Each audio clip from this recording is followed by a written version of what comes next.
தமிழக வெற்றி கழகத்தின் தலைவர் விஜய் அவர்கள் பனையூரில் தயாராகும் 115 தளபதிகள் அதாவது வேட்பாளர்கள் பட்டியல் வேகம் காட்டி வருவதாக செய்திகள் கிடைக்கப்பெற்றுள்ளது.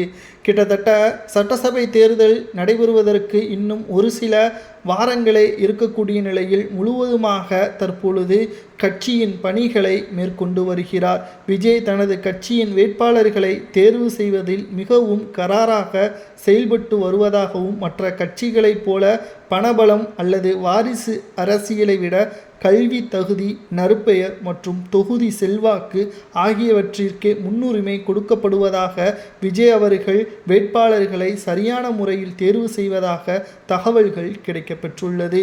மார்ச் 10ஆம் தேதி நடைபெற்ற முதற்கட்ட நேர்காணலில் சுமார் 50க்கும் மேற்பட்ட தொகுதிகளுக்கான வேட்பாளர்களை விஜய் நேரடியாக சந்தித்து பேசியுள்ளார். அவர்களது பின்னணி மற்றும் வெற்றி வாய்ப்புகள் குறித்தும் விரிவாக கேட்டறிந்துள்ளார். மார்ச் 20ஆம் தேதி நடைபெற்ற 2ஆம் கட்ட நேர்காணலில் எஞ்சிய முக்கிய தொகுதிகளுக்கான வேட்பாளர்களை சந்தித்துள்ளார். இதில் ஓய்வு பெற்ற அதிகாரிகள், வழக்கறிஞர்கள் மற்றும் சமூக ஆர்வலர்களுக்கு அதிக வாய்ப்புகள் வழங்கப்படுவதாகவும் தெரிய வருகிறது.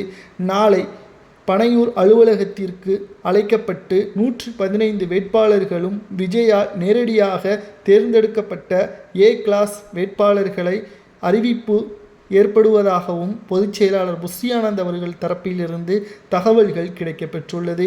வேட்புமனு தாக்கலின் பொழுது எந்த ஒரு சிறு தவறும் நடந்துவிடக்கூடாது என்பதில் விஜய் உறுதியாக உள்ளார்.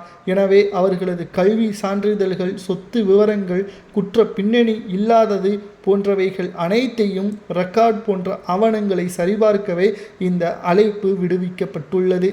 அதாவது ஒரு அரசு ஊழியராக தேர்வு செய்யப்படுவதற்கு என்ன சர்டிஃபிகேட் எல்லாம் தேர்வு செய்யப்படுமோ அதை அனைத்தையும் சரிபார்த்து தான் விஜய் அவர்கள் வேட்புமனு தாக்கலின் பொழுது அறிவிப்புகளை வெளியிடுவார். அவரை வேட்புமனு தாக்கல் செய்ய அனுமதிப்பார். அரசியலில் சிக்கல். திமுக, அதிமுக போன்ற ஜாம்பவான்கள் இன்னும் கூட்டணி பேச்சுவார்த்தையிலேயே திணறி வரும் வேளையில் விஜய் 115 தொகுதிகளுக்கான வேட்பாளர்களை இறுதி செய்த ஆவணங்கள் சரிபார்க்கும் நிலைக்கு சென்றிருப்பது அவரது அரசியலில் முதிர்ச்சியை காட்டுவதாகவும் நம்மால் பார்க்க முடிகிறது.